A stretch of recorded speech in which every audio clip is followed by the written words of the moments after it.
আসসালামু আলাইকুম প্রিয় শিক্ষার্থীবৃন্দ, সবাইকে শুভেচ্ছা। সৃজনশীল প্রশ্ন উত্তর, এইচএসসি ভূগোল প্রথম পত্র,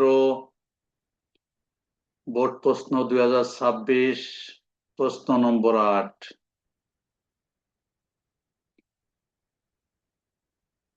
ইতিপূর্বে আমি 8টা প্রশ্নের মধ্যে 7টা প্রশ্নেরই উত্তর বা সমাধান সুন্দরভাবে করে দিয়েছি। আজকে আমার 8ম নম্বর এবং 2026 সালে আসা বোর্ড প্রশ্নের ভূগোল প্রথম পত্রের শেষ প্রশ্ন। আলোচক হিসাবে আছি আমি, মোহাম্মদ আকবর আলী ছার। এখানে প্রশ্নটাও আমি, সৃজনশীল যে উদ্দীপকটা আছে সেই উদ্দীপকটাও আমি, উদ্দীপক সহ প্রশ্নগুলো আমি দিয়ে দিয়েছি।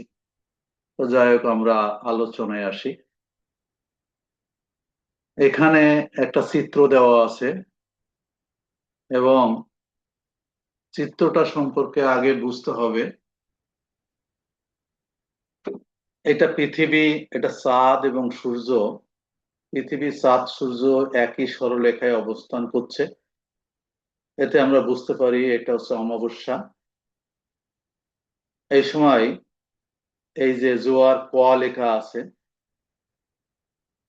অর্থাৎ সূর্য এবং চাঁদের আকর্ষণে পৃথিবীর, তাদের এই সম্মুখে যে জোয়ারটা হয় সেই জোয়ারটা হচ্ছে ক, অর্থাৎ চাঁদের সামনে বা পৃথিবীর সামনে, চাঁদের সম্মুখে একেবারে চাঁদের সামনে যে জোয়ারটা হয় পৃথিবীতে, এটাকে আমরা মুখ্য জোয়ার বলি। এটা তাহলে মুখ্য জোয়ার বোঝানো হচ্ছে। আবার এটা তীব্রতা বেশি হয়, এটাকে ভরা কাটালো বলা হয়ে থাকে। আবার এর বিপরীত পাশে জোয়ারের তীব্রতা তেমন বেশি হচ্ছে না, এটা খ স্থান, জোয়ার খ। এটা কিন্তু গৌণ জোয়ার বা পরোক্ষ জোয়ার বোঝানো হচ্ছে। আগে যে চিত্রটা না বুঝি তাহলে কিন্তু এই প্রশ্নগুলোর উত্তর দেওয়া যাবে না। তাহলে এটা কি হলো? এটা হচ্ছে মুখ্য জোয়ার বা প্রত্যক্ষ জোয়ার, এটা পরোক্ষ বা গৌণ জোয়ার। আর এটাকে যদি কেউ ভরা কাটালো লেখে সেটাও ঠিক হবে, কিন্তু যদি এটাকে মরা কাটাল লেখে তাহলে কিন্তু ঠিক হবে না। এটা গৌণ জোয়ার লিখতে হবে। প্রথমে প্রশ্ন আছে, দোআব কাকে বলে? খ নম্বর, শৈবাল সাগর কি ব্যাখ্যা করো? গ নম্বর, উদ্দীপকে উল্লেখিত জোয়ার ক এর বিবরণ দাও, অর্থাৎ মুখ্য জোয়ারের বিবরণ দিতে বলছে। ঘ আছে, উদ্দীপকে উল্লেখ জোয়ার খ কিভাবে সংগঠিত হয় বিশ্লেষণ করো। খ মানে গৌণ জোয়ার কিভাবে সংগঠিত হয় সেটা বিশ্লেষণ করতে বলছে। একেবারে ডাইরেক্ট প্রশ্ন, কোনো জটিলতা নাই, সহজ একটা প্রশ্ন, জোয়ার ভাটার থেকে এসেছে এবং বেসিক একটা প্রশ্ন। যাই হোক, আমরা উত্তরে চলে আসি।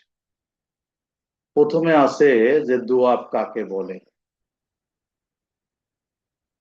উত্তরটা হচ্ছে একই অববাহিকায় প্রবাহিত পাশাপাশি দুটি নদীর মধ্যবর্তী স্থলভাগ বা ভূখণ্ডকে দোআব বলে।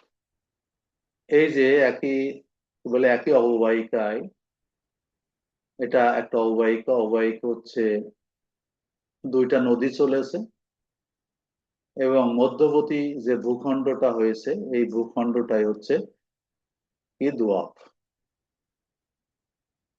সেজন্য অনেকে দেখলাম যে প্রশ্নের উত্তর লিখছে দুটি নদীর মিলনস্থলকেই দোয়াব বলা হয়। এটা হয় না।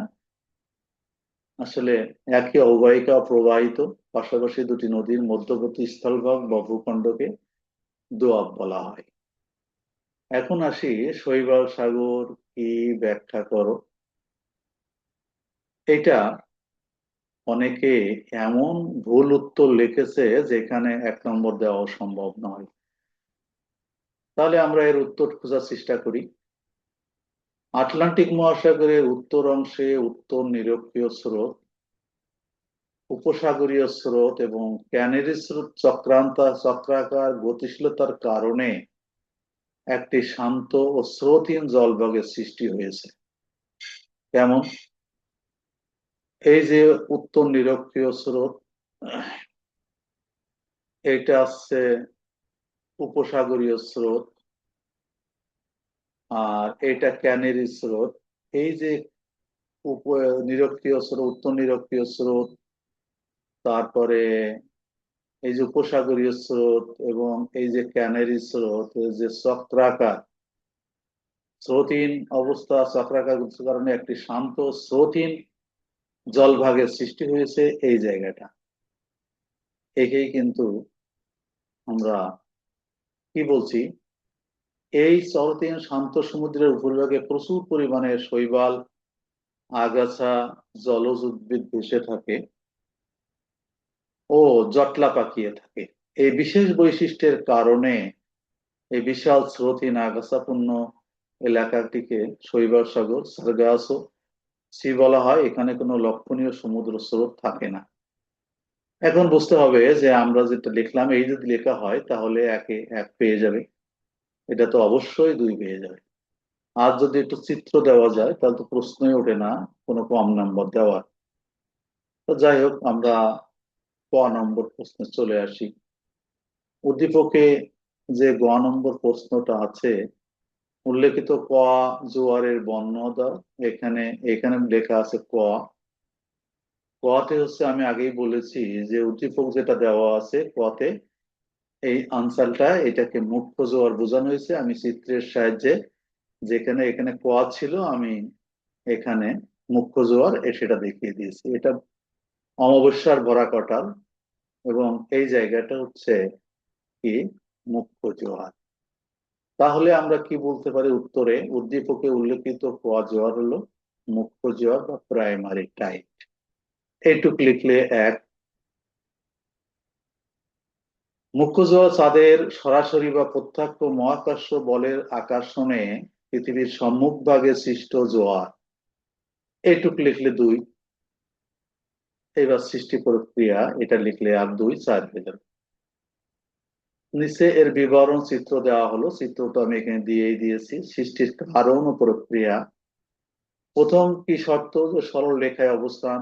অমাবস্যা বা পূর্ণিমা তিথিতে যখন পৃথিবী, চাঁদ ও সূর্য একই সরল রেখায় অবস্থান করে তখন এই জোয়ারের তীব্রতা বৃদ্ধি পায়। এই যে সূর্য, পৃথিবী না সূর্য, চাঁদ এবং পৃথিবী একই সরলরেখায় অবস্থান করে অমাবস্যা এবং পূর্ণিমাতে, এবং এই সময় আসলে জোয়ারের তীব্রতা বৃদ্ধি পায় এই জায়গাটাই। সর্বোচ্চ আকর্ষণ, সবচেয়ে বেশি আকর্ষণ এই সময় হয় চাঁদের বা সূর্যের। আবর্তনশীল পৃথিবীর যে অংশটি ঠিক নির্দিষ্ট সময়ে চাঁদের সবচেয়ে কাছে বা সম্মুখে উপস্থিত হয় সেই অংশে চাঁদের মহাকর্ষ বলের আকর্ষণ ক্ষমতা সবচেয়ে বেশি কার্যকর হয়। এখানে পৃথিবী চাঁদের সম্মুখে চলে আসছে, এখানে আকর্ষণ ক্ষমতা সবচেয়ে বেশি হয়। এবার কি আছে যে আমরা পানির স্ফীতির কথা বলি। তাদের এই প্রবল আকর্ষণের কারণে পৃথিবীর সেই সম্মুখভাগের জলরাশি চারিপাশ থেকে ফুলে ফেপে উঠে তীব্র জোয়ারের সৃষ্টি করে। এই জোয়ারের অন্য নামও আছে। চন্দ্রের প্রত্যক্ষ বা সরাসরি আকর্ষণের ফলে সৃষ্ট এই জোয়ারকে মুখ্য জোয়ার বা প্রত্যক্ষ জোয়ারও বলা হয়ে থাকে। একে মুখ্য জোয়ার বলে, অথবা প্রত্যক্ষ জোয়ার বলে, অথবা ভরা কটালও বলে। তাহলে আমরা এই তিনটা যে কোনো কথা লিখলেই এবং তার ব্যাখ্যা প্রদান করলেই ফুল নম্বর পাওয়া যাবে।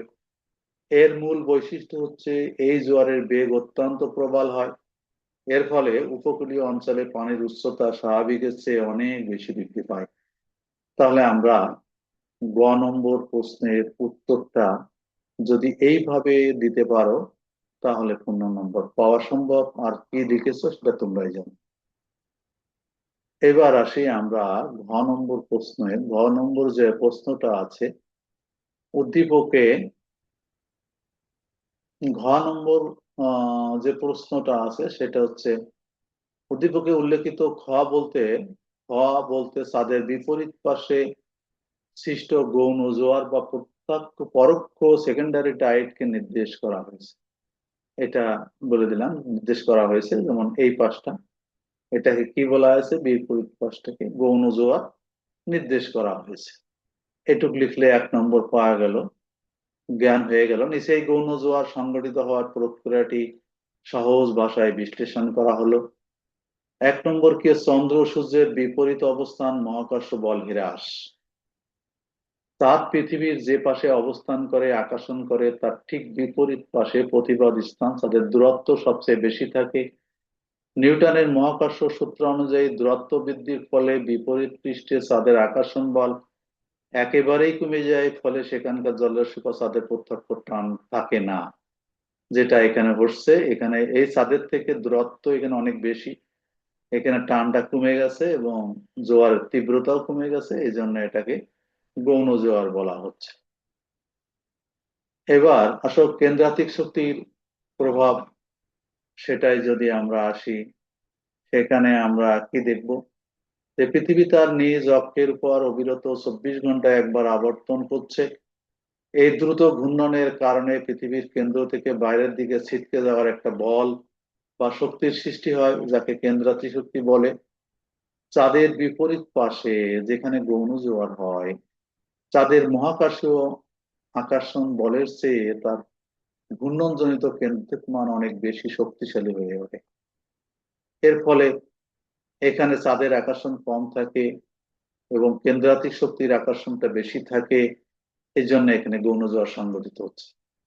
জলের স্ফীতি, জোয়ারের সৃষ্টি, প্রবাল কেন্দ্রাতিক বা বিকর্ষণ শক্তির প্রভাবে বিপরীত দিকের জলরাশি তার তলদেশের স্থলভাগ থেকে বাইরে ছিটকে যাওয়ার প্রবণতা দেখায়। যেহেতু স্থলভাগ কঠিন এবং জলভাগ তরল ও সহজে গতিশীল, সেই সমুদ্রের জলরাশি সেখানে ফুলে ওঠে। এর ফলেই জোয়ার খাওয়ার বা ঘূর্ণ জোয়ারের সৃষ্টি। এখানে এই জন্যই সাধারণত জোয়ার হওয়ার কথা ছিল না চাঁদের বিপরীত পাশে, কেন্দ্রাতিক শক্তির কারণেই এখানে মূলত এই গৌণ জোয়ারটা সৃষ্টি হচ্ছে। উপসংহারে আমরা কি বলতে পারি, সহজে বলা যায় যে চাঁদের ঠিক সামনের অংশে যখন চাঁদের সরাসরি আকর্ষণে মুখ্য জোয়ার সংঘটিত হয়, ঠিক একই সময়ে তার বিপরীত পাশে কোনো প্রত্যক্ষ চন্দ্র আকর্ষণ ছাড়া মূলত পৃথিবীর আবর্তনজনিত কেন্দ্রাতিক শক্তির প্রভাবে জোয়ার খাওয়া বা গৌণ জোয়ার সংঘটিত হয়। আসলে উত্তরগুলো এইরকম লিখতে হবে, লিখলে এখানে চারের মধ্যে 4 পাওয়া সম্ভব।